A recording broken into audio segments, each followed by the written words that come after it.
Good thinking leads to more good thinking. Right answers are easy. What we need are questions. Questions to ask when things go wrong or right. Because just because things are working out, that doesn't mean that your model is perfect. Overemphasize any single part and things will get distorted because you don't know the whole story until you see it all fitting together. Connections, turning senses into mental activity, then returning as action in the world. From potential to actual. That's how Aristotle pictured motion, happening again and again at every stage. Last time we looked at deficiency and excess. Now another axis. Having your head in the immaterial clouds versus keeping your feet on the material ground. We demand both, and we demand that they touch. Because we affirm that matter exists, hopefully, as do survival instincts and the need for sobriety, because passions can be obstacles to good thinking, which would include recording data objectively with clear definitions, honoring our duties in a world of natural forces with humility, acknowledging that there are many factors out of our control. So far, so good. Just don't go too far, calling your actions completely meaningless, because that would be an error.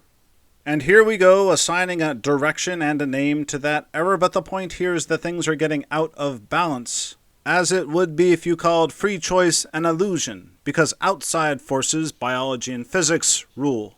Or saying that morality is just following the rules, only that. Yeah, it involves following rules, but these are not small words. I will eat pizza. That sounds plausible. I will only eat pizza, just pizza, nothing else. That's extreme. Definitions expressed in language, of course. Reasoned truth as merely a language game, well, that's a radical claim, and it's not a new one. More details later.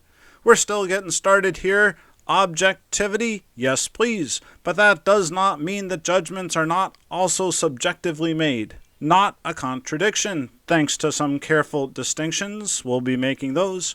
Sure, disordered passions are obstacles, but this faculty as a whole cannot be ignored or destroyed. That would be an error, and if you don't believe me, ask anyone who's tried.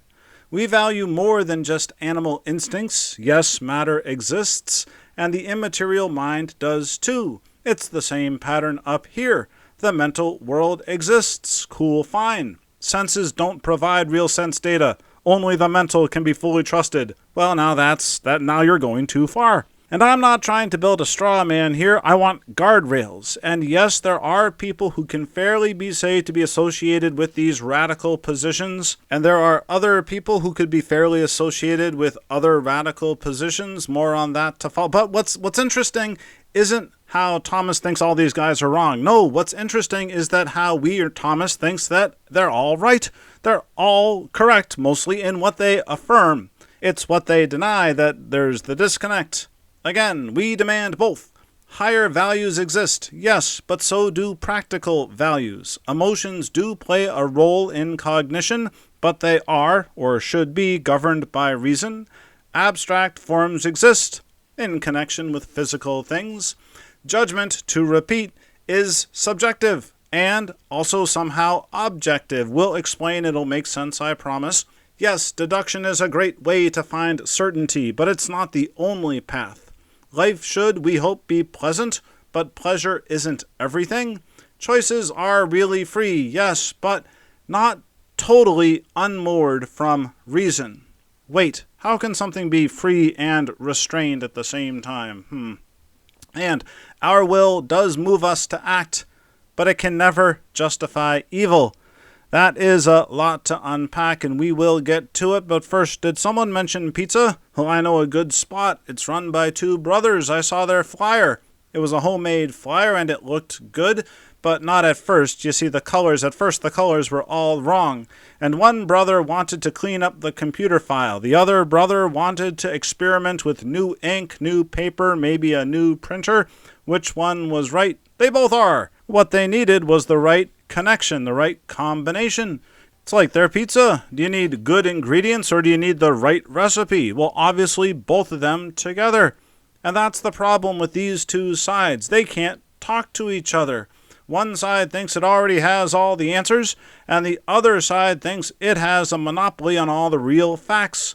And we agree with both, at least with what they affirm. Again, it's what they deny that blocks the system, or at least trying to, because again, these are natural processes. So the meeting of the minds, it happens all the time. Just like sky and earth really do meet one another naturally at the horizon. Maybe not a point you can reach with your feet, but a direction you can point to with your finger and a way to stay oriented.